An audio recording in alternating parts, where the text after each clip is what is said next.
Hi, welcome to Sunil Maths Tutorial online classes, Abstract Algebra Group Theory. In this class, we solve some problems. The first one is prove that the set of all multiples of 3 is a subgroup of the group of integers under addition. So let us solve the first one. We know that the set of integers forms a group or abelian group under addition. Z with respect to plus is an abelian group. Multiples of 3. Given that the set of all multiples of 3. Given that 3z. Multiples of 3 means 3z. This is nothing but, and so on, minus 6, minus 3, 0, 3, 6, and so on. This is nothing but you can write like this, 3x, such that x belongs to z. You have to show that this 3z is a subgroup of z with respect to plus. Let us take any two elements. P comma q belongs to 3z. The elements of 3z must be in the form of 3x, multiples of 3. So P is equals to 3x, Q is equals to 3y, where x comma y belongs to z. What is P minus Q? P minus Q is equals to 3 into x minus y. It is also multiple of 3. X minus y into 3. It is a clearly multiple of 3. So belongs to 3z. Therefore, we prove that P minus Q belongs to 3z for all P comma Q belongs to 3z. This is the necessary and sufficient condition for a non-empty set to be a subgroup under addition. You observe that? Under addition. This condition P minus Q belongs to 3z is the necessary and sufficient condition for a non-empty set to be a subgroup. Not only for 2z, for a non-empty set capital S. So therefore, 3z with respect to addition is a subgroup of z with respect to plus. This is the solution of first problem. You observe that. Let us go for second one. Prove that the set of all multiples of 2.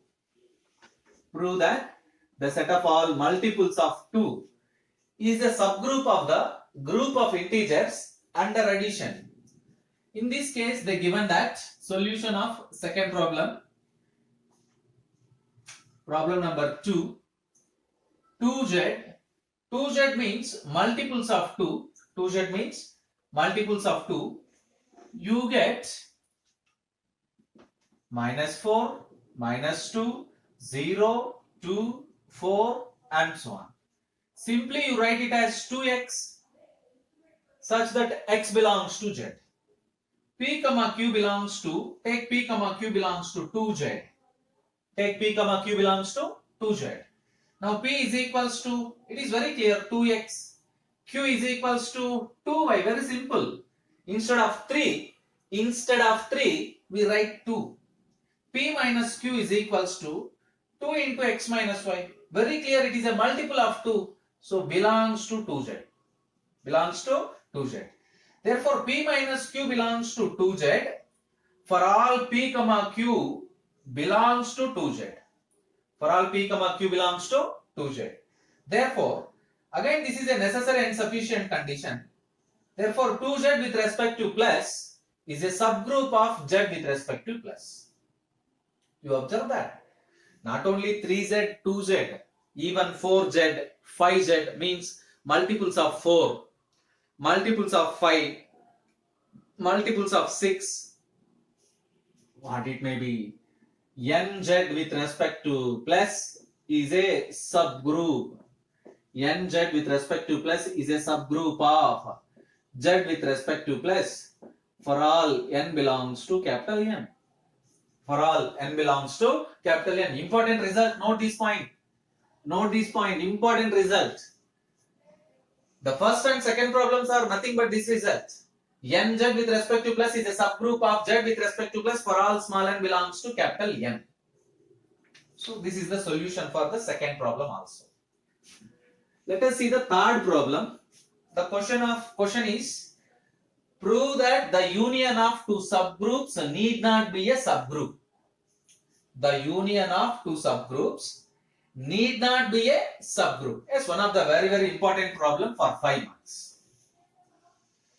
Let problem number 3. Let us take Z with respect to 2 plus is an abelian group under addition. Problem number 3. By previous two problems, 2Z with respect to plus, 3Z with respect to plus are subgroups of Z with respect to plus, 2Z with respect to plus and 3Z with respect to plus are subgroups with respect to Z with respect to addition. 2Z union 3Z is equals to the set of all elements, multiples of 6 minus 6, multiples of 2 minus 4, minus 3, minus 2, 0, 2, 4, 2, 3, 4, 6 and so on. 2Z union 3Z is equals to and so on. Now you take 3 minus 2 belongs to 2Z union 3Z. Let us apply the closure axiom. 3 plus of minus 2 is equals to 1 does not belongs to 2Z union 3Z. 2Z union 3Z does not satisfy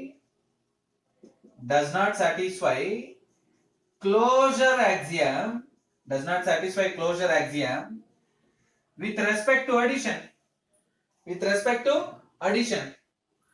2Z union 3Z does not satisfy closure axiom with respect to addition. Therefore we conclude that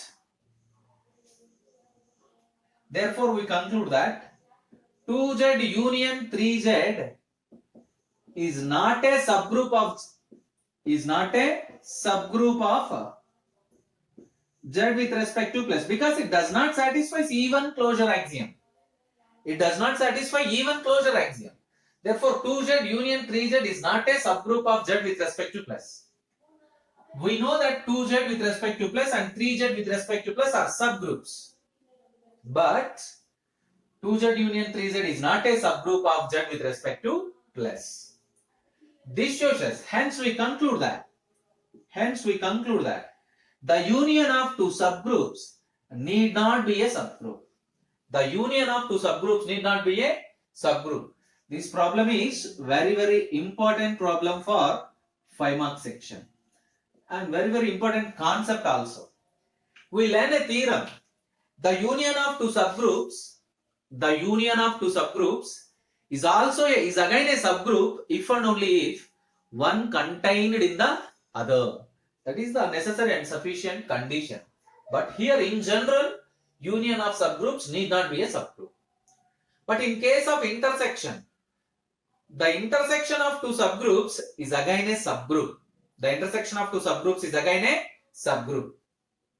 Show that all the subgroups of abelian group are abelian. One of the simple problem and important. Let capital G be an abelian group. By definition of abelian group, AB is equals to BA for all A, B belongs to G. By definition of abelian group, AB is equals to BA for all A, B belongs to G. Take H be a subgroup of G and let us take X, Y belongs to H. It is very clear H is a subgroup of G. It means H is subset to G. It means X, Y belongs to G. G satisfies the condition AB is equals to BA. So automatically XY is equals to YX. Therefore H is abelian. This shows us every subgroup of abelian group is abelian. Every subgroup of abelian group is abelian. One of the very important property of abelian groups. Every subgroup of an abelian group is again abelian. So let us go for problem number 5.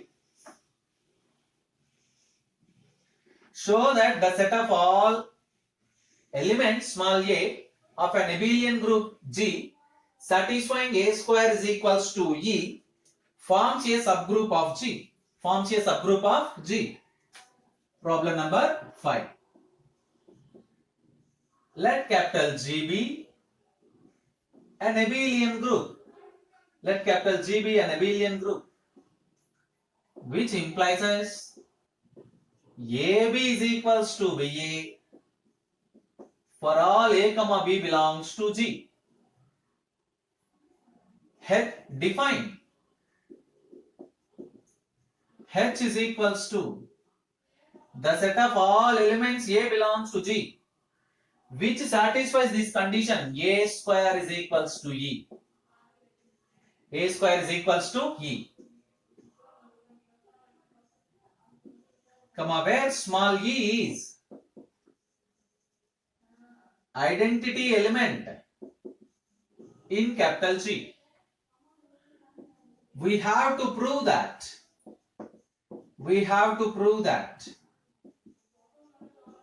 H is a subgroup of G. H is a subgroup of G. We know that the identity element satisfies the condition E square is equals to E. H is the set of those elements which satisfies the condition A square is equals to E. E square is equals to E. What it means? The element E belongs to H. The element E belongs to H, which implies as E belongs to H. E belongs to H means H is non-empty. H is non-empty. Yes, let us continue. Take any two elements. Take any two elements in capital H. Let us take A comma B belongs to H. By the definition of H, A square is equals to E. B square also equivalent to E. Now calculate AB whole square. We know that AB whole square is nothing but A square into B square. E into E. E. AB whole square is equals to E. What it means? The element AB belongs to H. The element AB belongs to H. Therefore, A comma B belongs to H implies AB belongs to H. Let it be equation number 1. Let it be equation number 1. And take another element. Small a belongs to H. What it means? A square is equals to E. If A square is equals to E, then what it means? A inverse is equals to A. Self-inverse elements. A inverse is equals to A. So A inverse is equals to A. It is very clear A inverse whole square also equivalent to A inverse whole square is nothing but A power minus 1 into A power minus 1, A power minus 2, A power 2 whole power minus 1, you get E power minus 1, you get E. You get E. So, this condition implies as A power minus 1 whole square also equivalent to E, which implies A power minus 1 belongs to H. Therefore, A belongs to H implies A power minus 1 belongs to H. Let it be equation number 2. You observe that equation 1 and equation 2 are the necessary and sufficient conditions for a non-empty set to be a subgroup. We'll end that theorem. Equation 1 and equation 2 are the necessary and sufficient conditions for a non-empty set to be a subgroup. Therefore, from equations 1 and 2 we conclude that. Therefore, From equations 1 and 2, we have they are the necessary and sufficient conditions for a non-empty set to be a subgroup. H is a subgroup of G. H is a subgroup of G. This completes the proof. Let's solve these 5 problems. Learn these 5 problems. In the next class, we start the next topic in the second unit, which are known by cosets. In the next class, we start cosets topic. Keep learning.